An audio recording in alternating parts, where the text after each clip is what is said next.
अस्सलामुअलैकुम, welcome back to my channel Zoya life health care. कैसे हैं दोस्तों आप? दोस्तों, जादू टोना आजकल बहुत आम हो चुका है। कोई भी किसी की खुशी से खुश नहीं होता। हर कोई किसी ना किसी की खुशी ख़त्म करने के चक्करों में होता है। तो व्यूअर्स, हर किस्म का जादू ख़त्म करने के लिए या अपना काम आसान और परेशानी का हल एक ऐसे अमल से किया जा सकता है जो बहुत ही ज़्यादा आसान और छोटा सा है।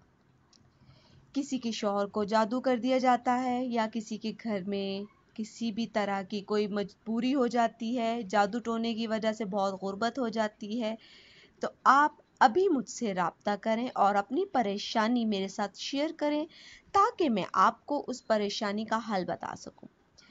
व्यूअर्स, इसके लिए आपको एक नक्श बताया जाएगा और उसका तरीकाकार भी बताया जाएगा, लेकिन तरीकाकार मैं आप सबके साथ यहाँ भी शेयर किए देती हूँ।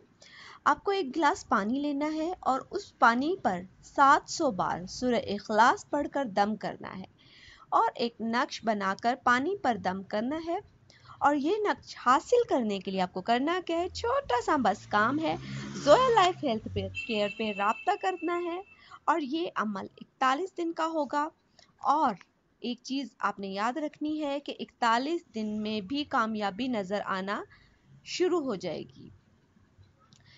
दोस्तों, मेरे चैनल को सब्सक्राइब कीजिए, लाइक कीजिए और वीडियो को अपने सारे फ्रेंड्स के साथ शेयर कीजिए। शुक्रिया।